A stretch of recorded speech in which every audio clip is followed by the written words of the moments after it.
Hello everyone, you're about to witness the world's first solo tanking complete of Vet Cloudrest Hard Moon. Actually, we'll just skip that part and go to the build video. Let's just pretend I did it. So there's been a lot of questions from people asking me what my setup is, what my CP is, Mundus, and how do you do that, how do you do this. So instead of answering them individually, I'm just going to try to, compile it in just this one build video. And this is a build video that you can use to tank for +0, +1, +2, +3. You can tank it in this setup for progression groups or experience groups, and this will be the setup I intend to use for our last title of Griffinheart with Mundus. And if there's any changes or anything with this new patch or anything, I will let you guys know in a future video before or after we get Griffinheart. So let's skip right to it.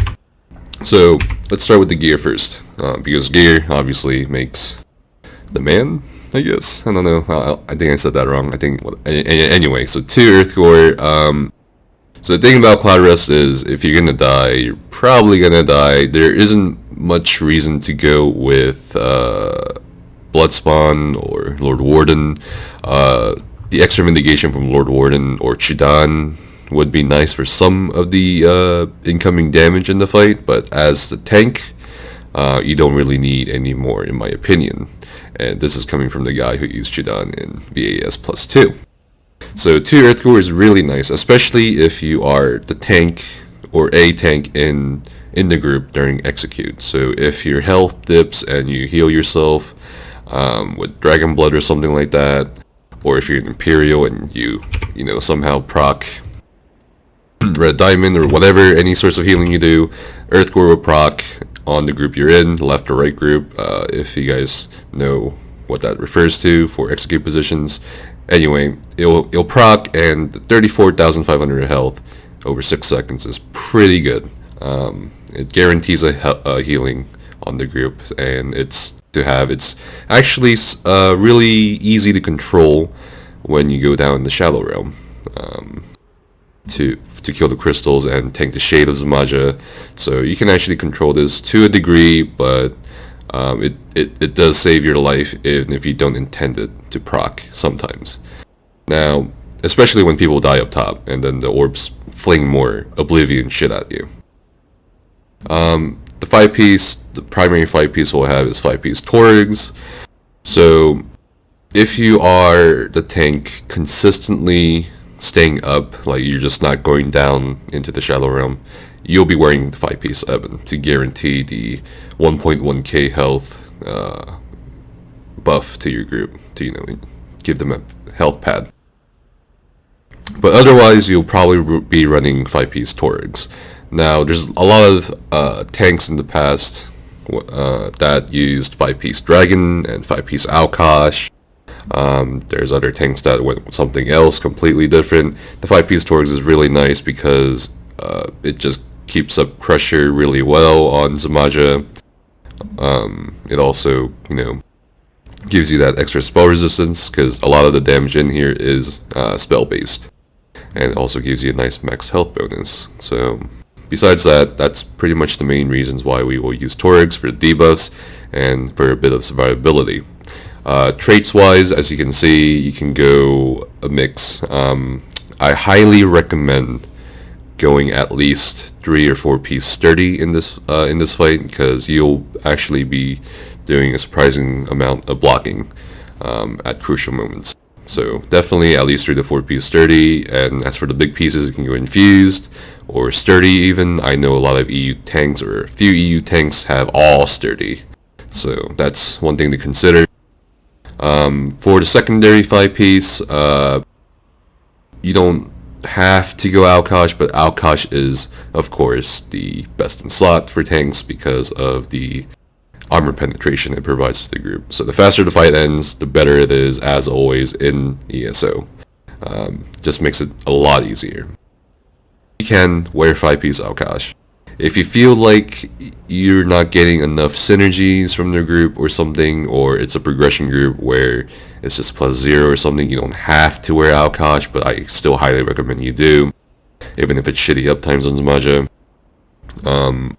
But if you need to have a survivability set, I wholeheartedly recommend having, you could do 5-piece Torix, 5-piece Dragon, you could do 5-piece Dragon, 5-piece Torix, or pretty much anything you want, honestly. Like, any set you want. You could do, like, 5-piece, pretty much anything, like Alteration Mastery.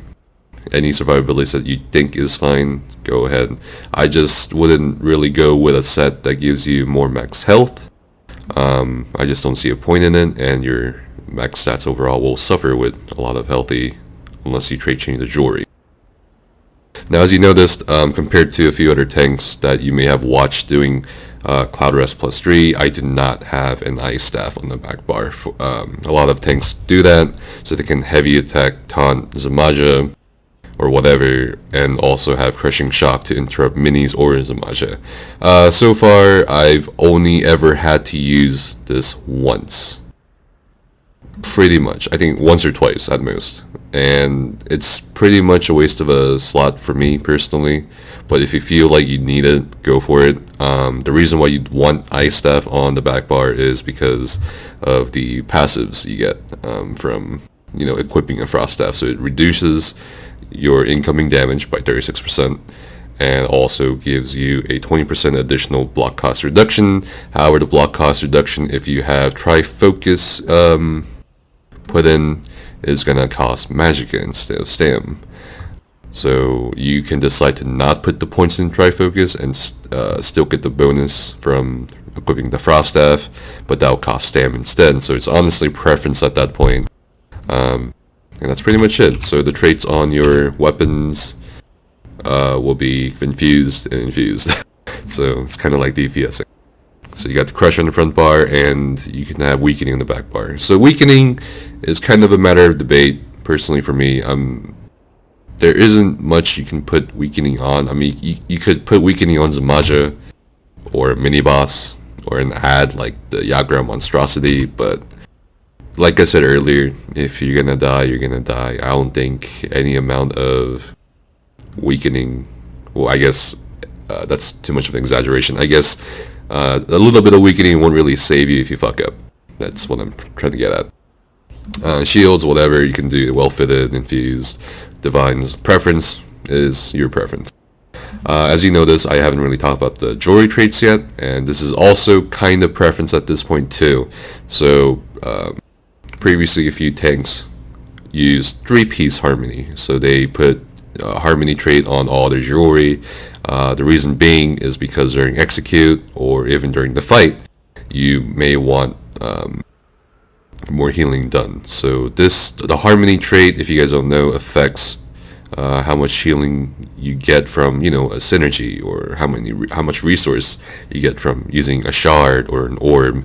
And if you want to look at the skills that you will synergize, like Blood Altar, like Overflowing Altar, you heal for 74% of your max health, and this does get affected by Harmony. You can get ridiculous amounts of one burst heal, like 90,000 plus healing in just one synergy, if you have all 3-piece Harmony or some shit like that.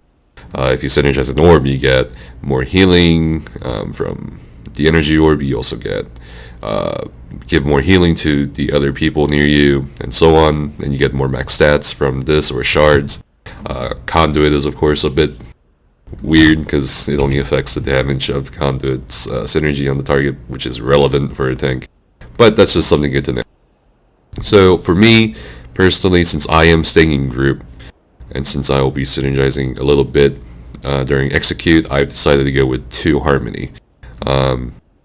You don't need Harmony for this fight. It does make it a lot easier in terms of if if you're struggling with execute, if your group is struggling with execute or something, it does make it easier. However, a lot of tanks still have like robust on their outcast jewelry on the EU, I believe, or some other trait that's not Harmony. So it's kind of preference at this point, but at the same time, if you feel like Harmony is going to help you, go for it. And since we are going for a no death, I'm going to just stick with the Harmony. And the last trait on my jewelry is Infused. This is also sort of preference, but I figured, the magic cost reduction is going to help me a lot in here, because pretty much I only have 2 stam skills. I have Pierce Armor and Heroic Slash. Everything else is pretty much Magicka, except I guess Bone Shield, but you don't really spam it. You just use it every 6 seconds, or roughly every 20 seconds, because there's no point in using it if no one's going to synergize it. You could probably do it every 10 seconds in case someone else hasn't synergized it, but that's about it, and you don't really do much during execute as the tank not holding Zamaja, or as a tank not kiting Zamaja's Crushing Darkness during execute, so this is kind of irrelevant. But mainly during the fight you use these 2 skills, Pierce and Heroic. As you can see, all the other abilities are Magicka, so I went with Infused, reduction of Magicka cost. Spells, that came out wrong, and I put another magic cost reduction glyph on this ring right here just to help out, and on the last piece I have stam cost reduction, which does help my stam sustain quite a bit, because Heroic Slash surprisingly does cost a bit over time, especially when you don't have the robust trait on your jewelry. So yeah, that's pretty much it as for jewelry trades, armor trades, and so on. I feel like I rambled on for too long, but anyway, this is gonna be my character sheet. I have 64 points into health for attributes. My magic recovery is really low because I don't put any CP into it or anything, and I'll explain why. And these are pretty much the unbuffed resistances, so let's buff it so you guys can see. So it's pretty much almost max cap, or rather max mitigation cap, and this is not really crucial, so you can forget about the physical resistance. The Lord Mundus, again preference, but for my build I went with Lord because I am using balance. Vampirism stage 3 at most, never stage 4 guys, please never stage 4, there's no point. And I have Tri-Stat Food.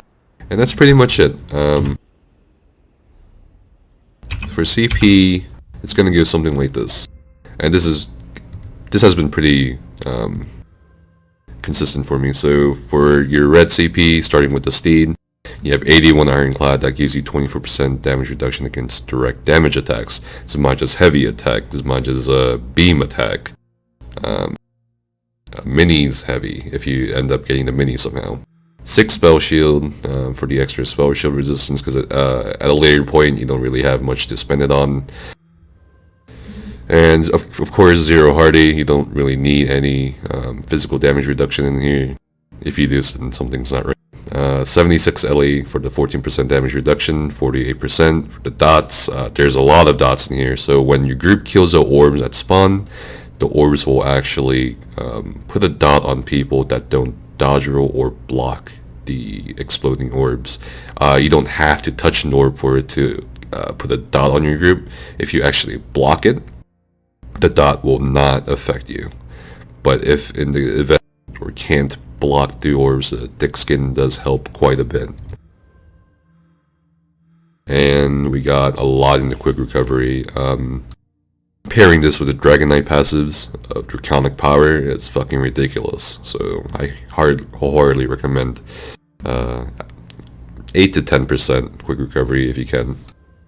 For the green tree, there's a few things that will just completely fuck you when you're holding Zamaja, like the lightning boss's cascades that are not blockable. So every other cascade we encounter in the game, such as the second boss in Vhath, the Pinnacle of Factotums cascades, the Hunter Killer cascades, every other cascades I've kinda encountered. I think also Moloch Kina's cascades are blockable. But the Lightning Mini Reliquin is not blockable, so the CC will go through even if you block. So this is why we have so much in the break free, in case you do get CC'd as a tank, or if someone accidentally touches an orb, you'll probably get CC'd if you're not paying attention. So in the event that you're almost out of stam, having less cost reduction might pretty much end up killing you, because Zamaja might be doing a heavy attack at that same time. We have 8 into sprint cost reduction. You do a bit of sprinting in here, but it's not so much that you need a bit more compared to the other points you'll need in other trees. Bashing focus, again, standard 10%. I don't have a bashing glyph on my jewelry, so this can help a bit with stam management. We got 43 tenacity, the 10% resource gain from heavy attacking with a weapon. So it's I'm going to get 10% more stam back. 56 tumbling, you might or might not do a bit of dodge rolling in here. I do a bit of dodge rolling personally when I'm trying to avoid the monstrosity's health debuff and heavy attack. If I do get health debuffed, if I fuck up on dodge rolling it. And yes, you can dodge roll the health debuff from the Yagra monstrosity. You just gotta look out for his purple arms that flash before it attacks you. And we got the Shadow Ward, of course. We do have 3 sturdy in this build over here, so I still went with 24% block cost reduction. Don't need to go higher, up to 100. 100 is more for when you literally have nothing else to put in. 100 Blessed, nice to have, of course. Elfborn 40, and we don't really have any points into the Atronak. Tactician is not really going to be of much use in here, because you can't dodge roll Zamaja's beams or the heavy attack. And we got 100 Thaumaturge from just because we got Engulfing Flames and all that, and we also won the extra 20 points for the over 120 points for the last stand passives. So you get the Major Heroism if you fall below 20% health. It actually procs quite a bit in here sometimes because of the monstrosity's health debuff, or if you get fucked over in Shadow Realm. And that's it for CP. I haven't really gone over the skill bars much, but this is pretty much it. If you feel like you need Absorb Magic, which honestly I don't think anyone needs, it's just kind of a matter of learning the fight and its flow, you can slot it. So you can slot it on your front bar, and it does apparently work on Zamaja's heavy attack. I just never bothered with it. It's kind of a crutch, like a mental crutch to me at this point, the skill. But if you guys really feel like you need the damage mid and the block cost reduction, and if you want to use it for Zamaja's heavy attack, feel free to, feel more than free to use it, obviously, especially when you're learning to fight. So we got Green Dragon Blood, our primary heal, Pierce Armor, our primary taunt, Igneous Shield, of course, Heroic Slash, and Balance. The difference between Igneous Shield and Fragmented Shield is that Fragmented Shield has a longer Major Mending duration, which you don't really need in PvE. I imagine you need it in PvP a lot of times, but you don't need it. Also, Igneous does give you a bigger damage shield, which is really useful in Cloudrest, especially if, like, let's say you're stacking for Flare, and it's really nice to shield before then as a DPS or a tank, so keep that in mind. And as the ultimate, we have Aggressive Horn on the back bar, so people are probably going to be like, what the fuck are you doing? Are you fucking retarded? But I do use Introspection, which is the last skill in the Psijic Order skill line. I use this primarily only when I go down into the Shadow Realm to tank the Shade of Zamaja. You don't need it to tank the Shade of Zamaja, but it's really nice. It's actually really nice. I'm kind of curious if they intended this skill to be used for the Shade of Zamaja, because it's pretty amazing. Like, this can proc Earthgore, and once it has the tick maximum, you get even more healing done. So it's like, you won't die. Like, it also gives you major protection down there while you channel it. The only times you shouldn't channel this is if she's gonna, do that channel where she drops someone from the air, or if she's gonna heavy attack you. This will not save you from her heavy attack, so please don't do it during her heavy attack. But otherwise, if some of you have watched my stream, I do use it to a very efficient degree, so I can recommend this as a good skill. But otherwise, you don't truly need it. But it is really nice to have, especially right before you come back up and you don't have much resources maybe to handle the aggro monstrosity. And we got Inner Rage, our standard range taunt, and you want these taunts to be on different bars, especially for +2 lightning or +3, because the lightning boss will target tanks occasionally, and if you bar swap, of course you'll kill your group. We got Bone Surge, and you want this morph because it gives major vitality to people. And you have the standard DK debuff, Engulfing Flame, so everyone's, flame staves hit harder. Their blockades and light attacks. And the Destros, obviously. Overflowing Altar, and you kind of want to put this down whenever you can. Not just during execute, but whenever you come back up from the Shadow Realm. And for the ultimate, we have Magma Shell. Just a safety precaution. Now, a lot of you are pretty confused probably at this point as to why I keep talking about going down to tank the Shade of Zamaja while also talking about tanking Zamaja. So the way we do it, the way I think a lot of groups are starting to do it, is you have 2 tanks holding Zamaja in rotation rather than 2 tanks holding the mini bosses in rotation. So if I'm taking Zamaja at the beginning of the fight, 1 tank will go down first, and then when he comes back up, he's gonna hold the monstrosity on Zamaja for it to be cleaved down, and then he'll take Zamaja from me, and then I'll go down. And that's why you have me spec so heavily towards only Zamaja and not holding the minis as an off tank or a main tank. I don't know what you call this rule, honestly, but let's just call it Cloudrest tank.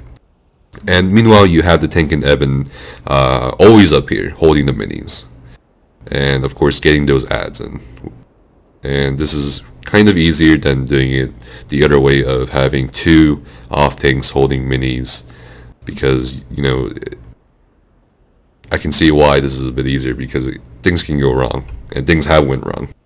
So that's why I've been talking in these weird terms and contexts.